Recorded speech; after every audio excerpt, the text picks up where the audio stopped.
അടൂർ ഗോപാലകൃഷ്ണൻ പറഞ്ഞതിൽ എന്താണ് തെറ്റ്? അതിലെവിടെയാണ് ജാതീയതയും സ്ത്രീവിരുദ്ധതയും എന്ന് ചോദിക്കുന്നവരുണ്ട്.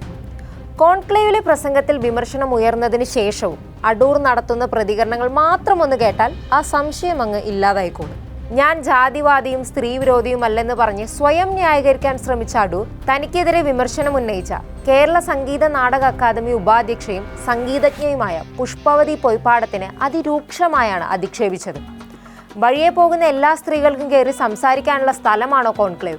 അതും ഞാൻ സംസാരിച്ചു കൊണ്ടിരിക്കുമ്പോൾ എന്നാണ് അടൂർ ഗോപാലകൃഷ്ണൻ അധിക്ഷേപിച്ച് സംസാരിച്ചത്. താൻ ഈ പറഞ്ഞുകൊണ്ടിരിക്കുന്നതിലെ ജാതീയതയും സ്ത്രീവിരുദ്ധതയും മനസ്സിലാകണമെങ്കിൽ എന്തുകൊണ്ട് സർക്കാരിനെ SC/ST വിഭാഗങ്ങൾക്കും സ്ത്രീകൾക്കുമായി ഇങ്ങനെയൊരു പദ്ധതി ആരംഭിക്കേണ്ടി വന്നു എന്ന് അടൂർ ഗോപാലകൃഷ്ണൻ മനസ്സിലാക്കണം. മന്ത്രി സജി ചെറിയാൻ നൽകിയ മറുപടിയിൽ അതുണ്ട്. 98 വർഷമായിട്ടും പട്ടികജാതി പട്ടികവർഗ വിഭാഗങ്ങളിൽ നിന്നുള്ളവർക്ക് സിനിമയുടെ മുഖ്യധാരയിൽ അത്രയൊന്നും എത്താൻ കഴിഞ്ഞിട്ടില്ലെന്ന നഗ്നമായ യാഥാർത്ഥ്യത്തെക്കുറിച്ചാണ് മന്ത്രി സംസാരിച്ചത്. സ്ത്രീകളുടെ കാര്യവും അങ്ങനെയൊക്കെ തന്നെയാണ്. മലയാള സിനിമയിൽ, ഇന്ത്യൻ സിനിമയിൽ തന്നെ മുഖ്യധാരയിലേക്ക് എത്താൻ കഴിഞ്ഞ ദളിതരുടെ എണ്ണം എത്രയോ കുറവാണ്. ദളിതരുടെയും സ്ത്രീകളുടെയും ജീവിതത്തെക്കുറിച്ച് സംസാരിക്കുന്ന സിനിമകളുടെ എണ്ണം പോലും അത്രയും കുറവാണ്. അടൂർ ഗോപാലകൃഷ്ണൻ പറഞ്ഞത് ജാതീയമാണ്, സ്ത്രീവിരുദ്ധമാണ്, അധിക്ഷേപമാണ്. അതിൽ ഇനിയൊരു സംശയത്തിന് ഇടമില്ല. സമൂഹത്തിലെ ഉച്ചനീചത്വങ്ങളും അവസര നിഷേധങ്ങളും മനസ്സിലാകാത്തത് കൊണ്ടാണോ അതോ മനസ്സിലാക്കാൻ ഒരിക്കലും ശ്രമിക്കാത്തത് കൊണ്ടാണോ അദ്ദേഹം ഇങ്ങനെ കഴിയുന്നത് എന്ന് മാത്രമേ അറിയാൻ ബാക്കിയുള്ളൂ. മലയാളത്തിലെ ആദ്യ സിനിമയായ വിഗതകുമാരനിലെ നായികയായ ദളിത് സ്ത്രീയായ റോസിക്ക് എന്ത് സംഭവിച്ചുവെന്ന് മാത്രം ഒന്ന് ഓർത്തിരുന്നെങ്കിൽ ഒരുപക്ഷെ ഇങ്ങനെയൊരു പ്രസ്താവന അദ്ദേഹം നടത്തില്ലായിരുന്നു. നല്ല കഥയാണെങ്കിൽ സിനിമയെടുക്കാൻ ഒരു പ്രയാസവുമില്ലാത്ത ഒരു ഉട്ടോപ്പിയ അല്ല നമ്മുടെ നാടെന്ന് ഇത്രയേറെ നാൾ സിനിമയുടെ ഭാഗമായ അദ്ദേഹത്തിന് മനസ്സിലായി കാണുമല്ലോ. അതുകൊണ്ട് ഈക്വാലിറ്റിയും ഇക്വിറ്റിയും തമ്മിലുള്ള വ്യത്യാസത്തെക്കുറിച്ചും അദ്ദേഹത്തിന് ബോധ്യമുണ്ടാകുമെന്ന് വെറുതെയൊന്ന് ആഗ്രഹിച്ചു പോവുകയാണ്. സംവരണത്തിന്റെ കാരണങ്ങൾ ഒരിക്കലും മനസ്സിലാകാത്ത ചിലരുണ്ടല്ലോ. അക്കൂട്ടത്തിൽ ഒരാളാണ് അടൂർ ഗോപാലകൃഷ്ണൻ എന്ന് കരുതുന്നതിൽ തെറ്റില്ല എന്ന് തോന്നുന്നു.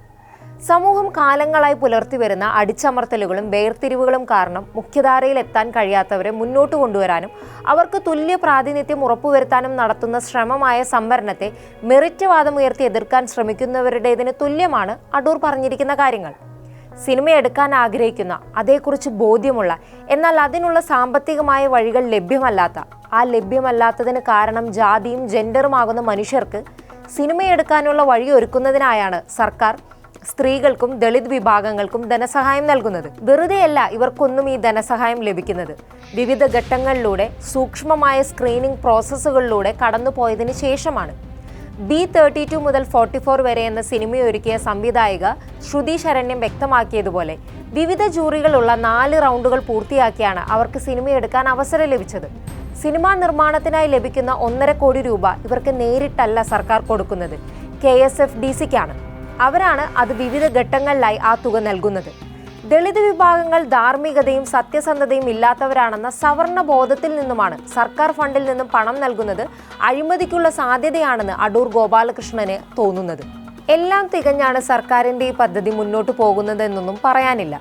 SC/ST വിഭാഗങ്ങൾക്കും സ്ത്രീകൾക്കും സിനിമയെടുക്കാൻ ധനസഹായം നൽകുന്ന ഈ ഒരു സ്കീമുമായി ബന്ധപ്പെട്ട് പലതരം വിമർശനങ്ങൾ ഉണ്ടായിട്ടുണ്ട്.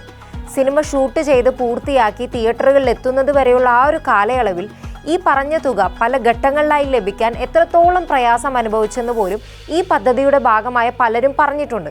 പക്ഷെ അതൊന്നും ഇത് നിർത്തലാക്കുന്നതിനോ ഫണ്ട് വെട്ടിച്ചുരുക്കുന്നതിനോ വേണ്ടിയല്ല. കൂടുതൽ കാര്യക്ഷമവും സുഗമവുമായി നടക്കാനും ഇത്തരം സിനിമകൾക്ക് കൂടുതൽ കാഴ്ചക്കാരെ ഉറപ്പാക്കാനുള്ള വഴികൾക്കും വേണ്ടിയാണ്.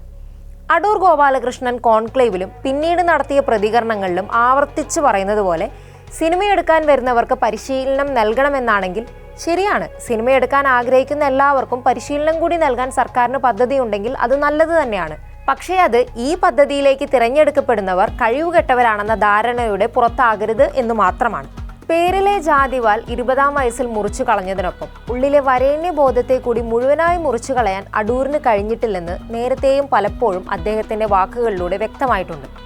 2014 IFFKയിൽ ഇംഗ്ലീഷ് അറിയുന്നവർക്ക് മാത്രം ഡെലിഗേറ്റ് പാസ് കൊടുത്താൽ മതിയെന്ന് പറഞ്ഞത് ഇതേ അടൂരായിരുന്നു.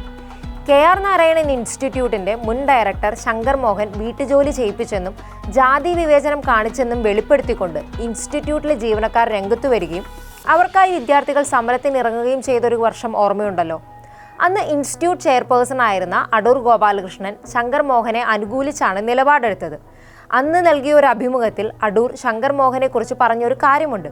വളരെ കുലീനമായിട്ടുള്ള ഒരു കുടുംബത്തിൽ ജനിച്ചയാളാണ് ശങ്കർ, അതുകൊണ്ട് അദ്ദേഹം ഇങ്ങനെയൊന്നും പെരുമാറില്ല എന്നായിരുന്നു അത്.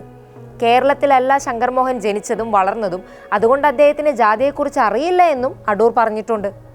അന്ന് ജാതീയ വിവേചനം നേരിട്ടെന്ന് തുറന്നു പറഞ്ഞ തൊഴിലാളികളെ കെട്ടിയൊരുങ്ങി വന്നിരിക്കുകയാണ് എന്ന് പറഞ്ഞ് അധിക്ഷേപിച്ചതും ഇതേ അടൂർ തന്നെയാണ്. അന്നും അദ്ദേഹം താൻ ജാതിവാദിയല്ല, സ്ത്രീവിരുദ്ധതയല്ല പറഞ്ഞത് എന്നൊക്കെ പറഞ്ഞിരുന്നു. പക്ഷേ ജാതീയതയ്ക്കും സംവരണ വിരുദ്ധതയ്ക്കും കെടുകാര്യസ്ഥതയ്ക്കുമെതിരെ 2022 നടന്ന ആ സമരത്തെ ഇപ്പോഴും വൃത്തികെട്ടതെന്നാണ് അടൂർ വിശേഷിപ്പിക്കുന്നത്. വെറുതെയല്ല അദ്ദേഹത്തിൽ നിന്നും ഇടയ്ക്കിടെ ഈ ജാതീയ പുളിച്ചു തികട്ടലുകൾ പുറത്തു വരുന്നത്.